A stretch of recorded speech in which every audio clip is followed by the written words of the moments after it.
I'm Sean Mcgrath, I'm the founder of WideAwakeNews.com, host on the Rinse Radio Network, and co-founder of Doomcast. This is a very, very difficult video for me to make tonight. I had a friend ask me today, do I do these in one take? And normally I do. However, tonight I haven't been able to, and it's because I get really worked up when it comes to the topic of militarized police, police brutality, and the direction our country's heading, the Stasi-style police state that we see growing up before us.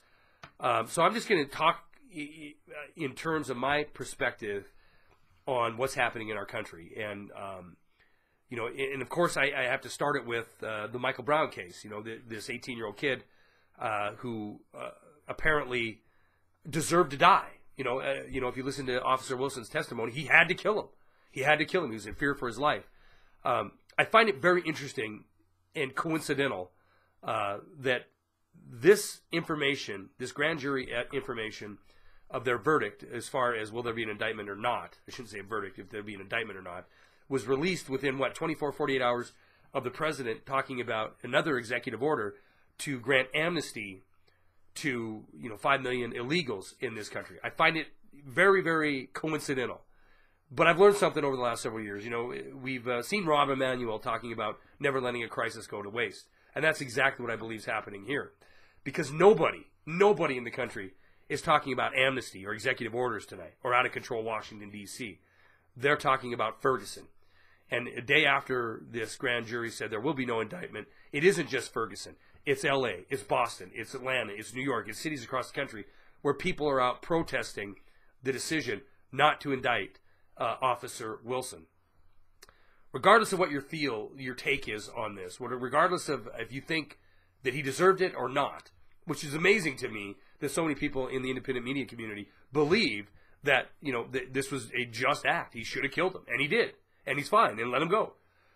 Forget the fact that he's 18. Forget the fact that, his crime of stealing some cigars wasn't known at the time when he reported, known to Officer Wilson. He pulled him over he pulled his rig up to him because they were walking down the middle of the street. That's what he told the investigators at the beginning of this, right after the shooting. Yet last night we were told that he knew he was a strong-arm robbery suspect. Forget all that. Forget about that. Forget about everything that happened up until the last 90 seconds of Michael Brown's life. Right? He does something dumb, which teenagers often do. He got in the face of a cop, and he disputed the cop's authority. He ended up dead 90 seconds later. The story, the trial, Officer Wilson's testimony is he pummeled him 10 times. That's what he told investigators right after the incident. Yet he told the grand jury it was twice.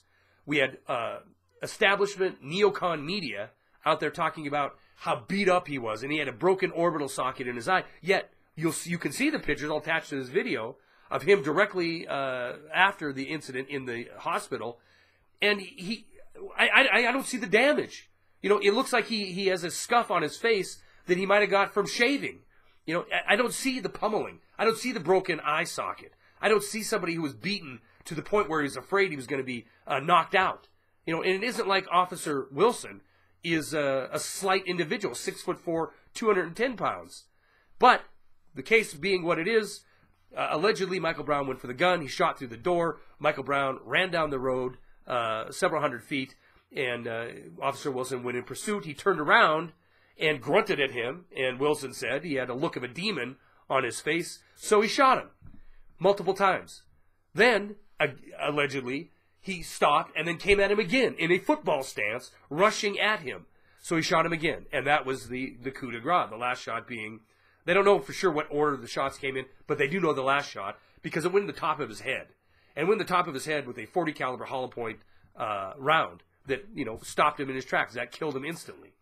So there's the case before you. I mean, the situation being justified or not certainly warranted a jury hearing the evidence, not just dumping 4,000 pages onto the grand jury, giving them no guidance, and having a prosecutor that seemed more like a defense attorney. But that's not what happened. And then the information was released right at prime rioting time, right after dark in Ferguson, Missouri. And that's exactly what happened. We saw riots. We saw these people burning down their own neighborhood, which makes absolutely no sense to me, but the frustration and the hostility was there, and this violence and carnage ensued.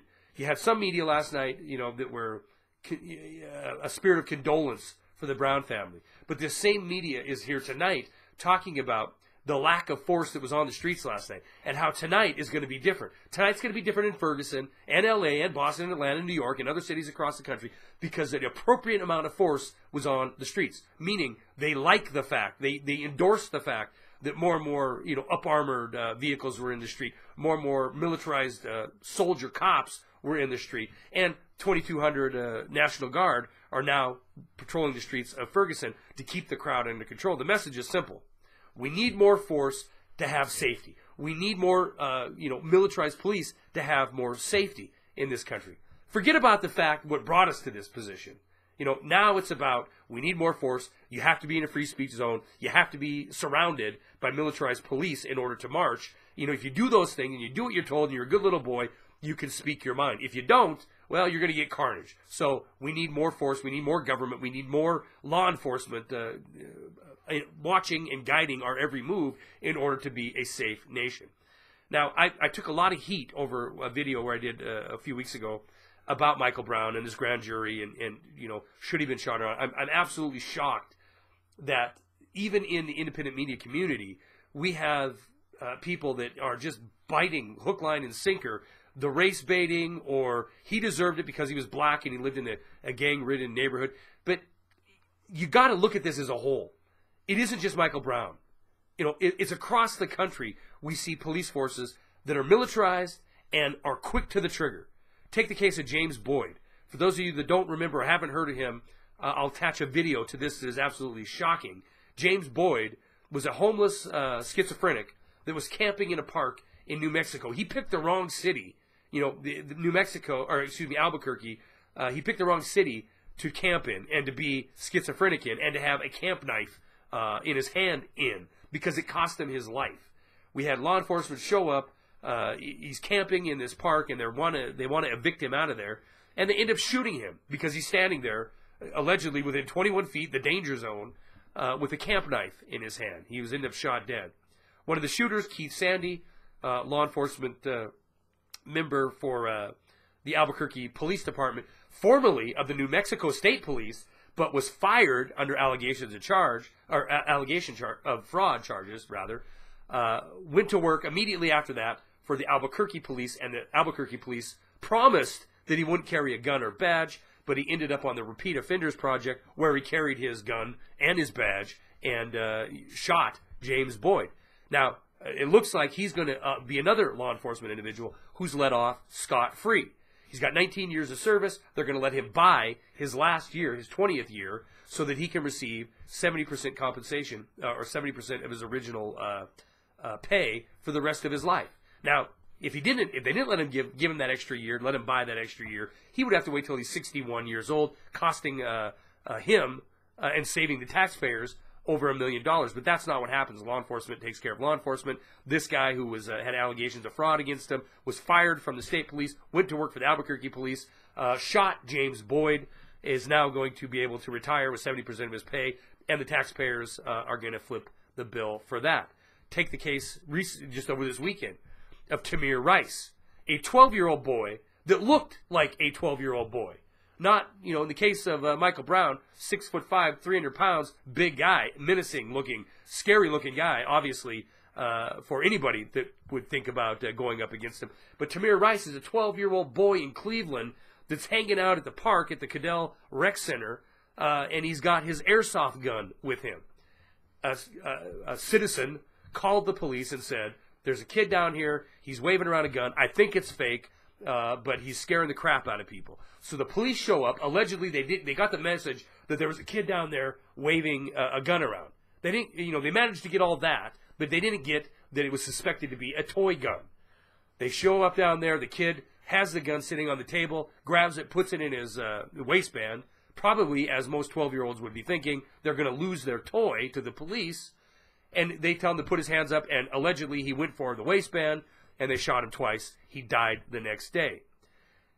You have officials coming out immediately talking about how it's a rookie cop that did the shooting, talking about how these guys have to make life and death decisions, talking about how these decisions are sometimes in a heated moment, and the stress that's put on these officers. But what I found very telling was at the end of the story I'll attach to this video, you have the deputy chief of police coming out saying, quote, "When we give a command, we expect it to be followed." And that's the crux of Tamir Rice's death. That's the crux of, these countless stories we hear of teenagers being tased or even adults, full-on adults, being tased or drug out of their car or beat or brought to the police station and beat down because they didn't follow implicitly the exact orders of law enforcement. This isn't East Germany, right? These aren't supposed to be Stasi-style police that beat you down because you dare to stand up or dare to say something contrary to what you're being told by a law enforcement individual. But that's the way we're being trained. And more importantly, that's the way it seems law enforcement is being trained. That they can do no wrong, they are gods, we will bow at their every whim, and if we don't, then it's time to get violent.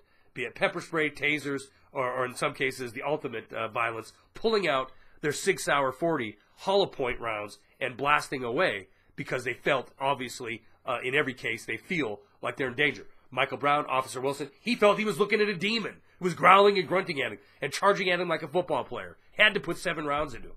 The case with Tamir Rice, they felt they were in danger. He was within 10 feet away, and he's going, allegedly, for his waistband. Had to put 2 bullets in him. The case of James Boyd, he's a vagrant, he's schizophrenic, and oh my God, he's got a camp knife in his hand. We're going to unload an AR-15 into him.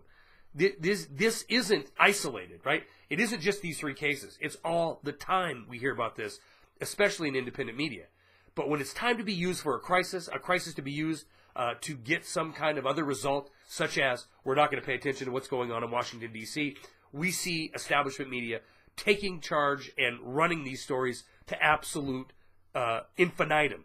We see the buildup that they do, dividing white and black, dividing poor and rich, dividing our country. So we're divided, and we're fighting amongst ourselves, we're arguing amongst ourselves. Is this justified? Is this not justified?